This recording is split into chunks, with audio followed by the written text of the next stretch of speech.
ये किस्सा मशरिक़-ए-वुस्ता के एक कदीम शहर की कहानी है, जहां एक गरीब लकड़हारा अली बाबा अपनी मेहनत मजदूरी से गुजर बसर करता था। उसके भाई कासिम एक मालदार ताजिर थे, लेकिन उनके दिल में गरूर और खुदगर्जी भरी हुई थी। तकदीर ने अली बाबा के नसीब में एक ऐसा राज लिख दिया था जो उसकी जिंदगी को हमेशा के लिए बदलने वाला था। एक दिन अली बाबा हस्बे मामूल जंगल में लकड़ियां काटने गया। सूरज ढल रहा था और परिंदों की चहचहाट धीरे धीरे खामोशी में बदल रही थी। अली बाबा ने अपनी कुल्हाड़ी एक दरख्त के तने पर मारी और लकड़ियां इकट्ठी करनी शुरू की। इसी दौरान उसने दूर से घोड़ों के टापों की आवाज सुनी। वो फौरन एक बड़े दरख्त के पीछे छुप गया। कुछ ही देर में घोड़ों पर सवार 40 डरावने चेहरे वाले डाकू नजर आए। वो सब काले कपड़ों में मलबूस थे और उनकी आंखों में दरिंदगी झलक रही थी। उनके सरदार के सर पर सोने का ताज और हाथ में लंबी तलवार थी। डाकू घोड़ों से उतरे और एक बड़े पथरीले गार के सामने जाकर रुके। सरदार ने बुलंद आवाज में कहा। अचानक गार का दरवाजा खुद ब खुद खुल गया। अली बाबा हैरान रह गया। डाकू एक एक करके अंदर चले गए। थोड़ी देर बाद वो वापस निकले और उनके थैलों में सोना, चांदी और कीमती मोती भरे हुए थे। जब वो रुखसत हुए तो अली बाबा अपने छपने की जगह से निकला। उसने दिल ही दिल में हौसला किया और गार के सामने जाकर वही अल्फाज दोहरा दिए। दरवाजा खुल गया। अली बाबा अंदर गया तो उसकी आंखें खीरा रह गईं।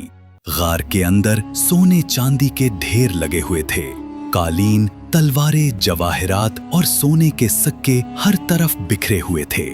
अली बाबा ने जितना सामान वो अपने गधे पर लाद सकता था उतना ही उठाया और फौरन गार से बाहर आ गया। जाते हुए उसने दरवाजा बंद करने के लिए कहा और गार दोबारा बंद हो गया। घर पहुंचकर उसने अपनी बीवी को सब कुछ दिखाया। दोनों खुशी से झूम उठे, लेकिन अली बाबा ने अपनी बीवी को नसीहत की। ये राज किसी को न बताना। अगर कासिम को पता चल गया तो वो लालच में सब कुछ बर्बाद कर देगा। लेकिन राज छिप ना सका। अली बाबा की बीवी ने चुपके से अपनी नंद के जरिए ये बात कासिम की बीवी को बता दी। बात कासिम तक पहुंची तो उसके दिल में लालच और हसद भर गया। कासिम फौरन अली बाबा के पास आया और सख्ती से कहा, मुझे सब मालूम है।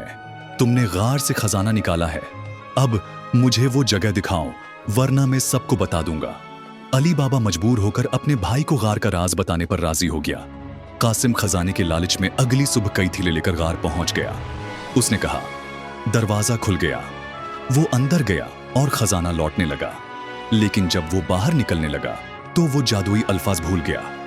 उसने बार बार कहा, खुल जा खिड़की, खुल जा दरवाजा, लेकिन गार न खुला। इसी वक्त डाकू वापस आ गए। उन्होंने कासिम को गार में देखा और बेदर्दी से कत्ल कर दिया। उसके जिस्म के टुकड़े टुकड़े करके लुढ़का दिए ताकि कोई दूसरा शख्स खजाने की तरफ न आए। जब कासिम घर वापस न आया तो अली बाबा परेशान हुआ। वो गार की तरफ गया और अंदर जाकर अपने भाई की लाश देखी।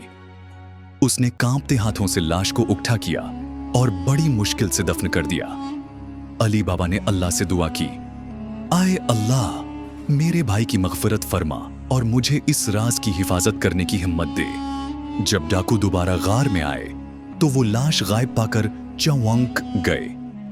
उनके सरदार ने कहा, यहां कोई और भी है जिसे हमारे राज का पता चल गया है। हमें उसे ढूंढना होगा। वो शहर में दाखिल हुए और लोगों पर नजर रखने लगे। अली बाबा के घर में एक होशियार और बहादुर कनीज मुरजाना भी रहती थी। वो निहायत समझदार थी और हर वक्त अपने मालिक के साथ वफादार रहती थी। जब डाकू अली बाबा के घर का सराग लगाते हुए वहां पहुंचे तो मरजाना ने अपनी चालाकी से उन्हें पहचान लिया। सरदार ने खुद को तेल बेचने वाला ताजिर जाहिर किया और बड़े बड़े मुटके साथ लाया। असल में इन मुटकों में डाकू छुपे हुए थे। मुरजाना ने शक की बना पर रात को एक मुटके में झांका तो उसमें एक डाकू छिपा बैठा था। वो फौरन समझ गई कि ये जाल है। उसने जलता हुआ तेल मटकों में डाल दिया। सब डाकू जलकर मर गए। सिर्फ सरदार जिंदा बचा और अंधेरे में भाग गया। कुछ दिनों बाद सरदार ने एक अमीर ताजिर का रूप धारा और दोबारा अली बाबा के घर आया। अली बाबा ने उसका इस्तकबाल किया, लेकिन मुरजाना ने उसे पहचान लिया। रात के खाने पर सरदार ने अली बाबा को कत्ल करने का मंसूबा बनाया, मगर मुरजाना ने बुरुक्त तलवार से उसका काम तमाम कर दिया। यूं अली बाबा की जान बच गई। उसने मुरजाना की बहादुरी पर उसे आजाद कर दिया और अपनी बेटी की शादी उसके साथ कर दी। अली बाबा ने बाकी खजाना गरीबों में बांट दिया और अपनी बाकी जिंदगी सुकून से गुजारी। इस तरह अली बाबा और 40 चोर की ये कहानी हमें ये सबक देती है कि लालच हमेशा बर्बादी लाता है, जबकि अक्ल, ईमान और वफादारी इंसान को कामयाबी अता करती है। पसंद आई कहानी? तो दोस्तों, अगर ये कहानी आपके दिल को छू गई हो तो लाइक जरूर करें, अपने दोस्तों के साथ शेयर करें और हमारे चैनल सोच कहानी को सब्सक्राइब करना ना भूलें। मजीद ऐसी ही दिल को छू लेने वाली कहानियों के लिए जुड़े रहिए हमारे साथ।